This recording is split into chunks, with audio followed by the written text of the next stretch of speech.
Typical things that don't allow a company to scale, and what very called the scaling of barriers. The first one is scalable infrastructure. And you have infrastructure in two main areas in your business. One is people, the other one is systems and technology. And systems, you could have processes, you have to buy SAP and all this other technology, and you have to have the investment, but most importantly, build the systems and processes on one side. And the other one is people. The people that you have today brought you here, and this is what Marshall Goldsmith tells you, what brought you here won't get you there.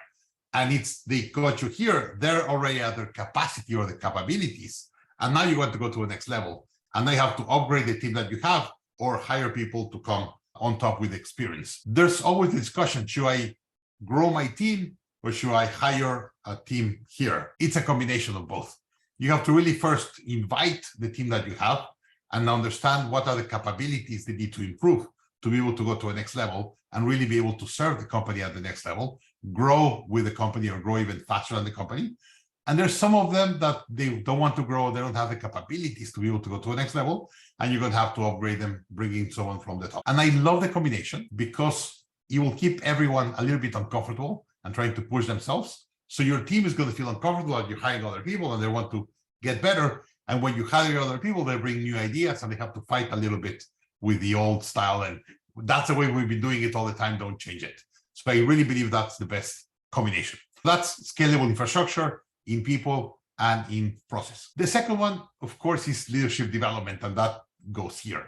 And what happens is you're here, you understand your company needs to be there, and you have completely different capabilities that you need to overcome.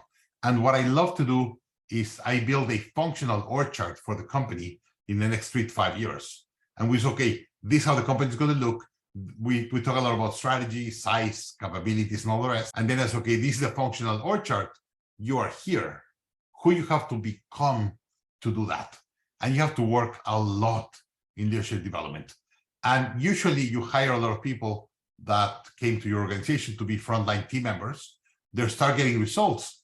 And you're so thankful to them because they give results that you start like promoting them and going up in the organization. But they don't have the leadership capabilities to lead a team. One thing is to be really good building something, and then you make them a manager or a leader, and then they are not very good for it. Indeed, Jack Daly's mentor that we have in Growth Institute about sales said the worst mistake you could do is get your best sales agent and make them a sales manager. That creates 2 big problems. You lose your best sales agent because now they're trying to lead instead of selling. And the other one is you get a lousy sales manager. Usually, if they're really good in sales, they're not good sales managers. That's the duality. That if someone says, I want to grow, I want to go to the next level. And I was like, yeah, but you're making a lot of money as a sales agent. Now I'm going to make you a manager. I'm going to pay you a much bigger base, but you will not have the same commissions.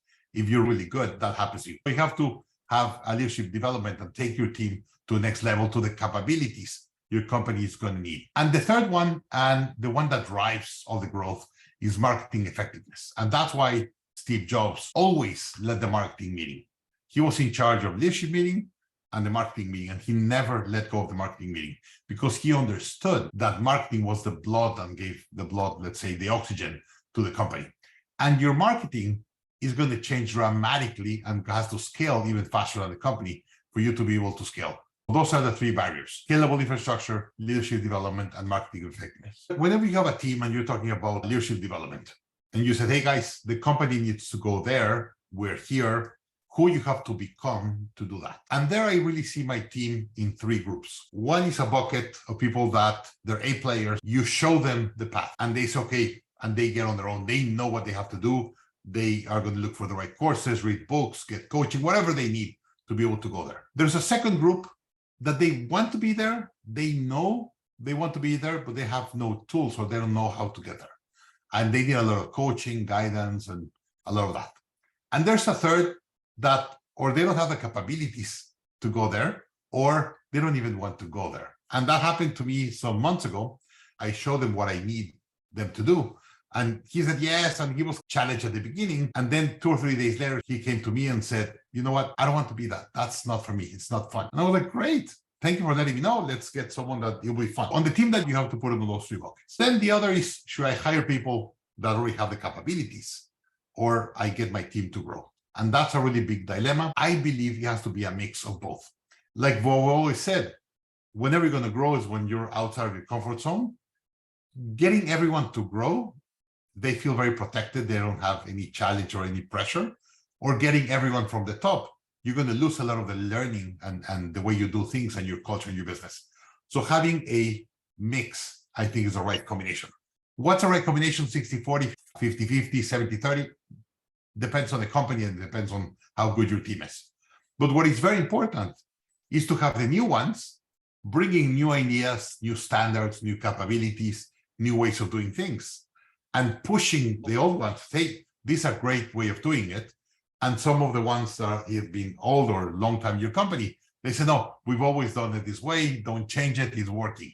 So having that duality and that conversation, that discussion is what really makes great teams. So I strongly believe you always try to grow your team from the inside, but also bring people from the outside. And one more thing, usually the people on the inside are more generalist. They usually do several things in the company because they've been growing in the company and they know how to do 3 or 4 things, or they know how to do several things in your business. When you bring someone on the top, usually are specialists, and you bring them for one unique thing that they know how to do. And once you bring them, they're going to bring a lot of new capabilities, a lot of new knowledge, and say, no, I know that's the way you've been doing it, but they hire me because I've done this for this other company. And I know what kind of challenges they have and what's the way to do it. So that duality is super, super important to do learning and development right. The manager of the department has to be there and has to be not managing, but leading a discussion, leading a conversation. If you go back to Patrick Lencioni, 5 Days Function of a Team, that I think is the best book for team development or team alignment. He said, if people don't have good conflict, they will never be accountable.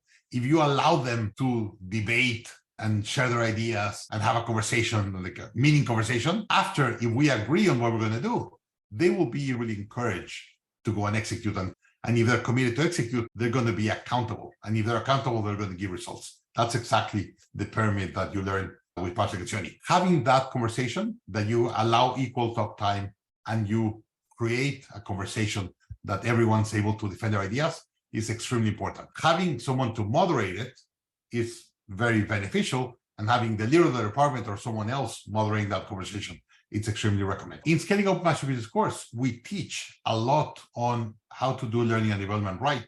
We first help you understand that the right alignment is first understand the right functions and position. Then you set the right seat, then the right person, and then the person doing the right things right. Once you have all that alignment, crazy how fast people move. The problem is that people don't start with the right seats. They usually start with the people and say, well, I have John in the company, and John is good to do whatever. And you invent a position for John, and that's a mess. What we teach at Scaling Up and in the people section of Scaling Up is how to really first understand, based on your strategy, where does your team needs to be, who you have to become as a team to be there, and then what are the right seats and the right functions in the company, and then who's the right people, giving a job scorecard from top grading, who's the right people for the seat, and then hiring and training the people for those seats. You have to start, position, right people, right things with right KPIs, and then that they execute them right. Whenever you have that alignment, really powerful. In Scaling Up in the Master Business course, we always talk about the 4 decisions of scaling up. This is one of the most important decisions, the people. And by the way, every time we survey a group of entrepreneurs, group of leaders all over the world, they always say, even in 2008, that we had a very big financial crisis in the US, they've always said people was the #1 pain. Because if you have the right people, you're going to be able to build the right strategy. You're going to be able to build the right execution. You will not have cash problems. But if you don't have the right people, that creates a lot of drama and has an impact on everything else. One of the big decisions of scaling up is people, and that's what we teach on Scaling Up class. If you're interested in the course, there should be a link somewhere that will send you to a page that will explain the Master Business course much better.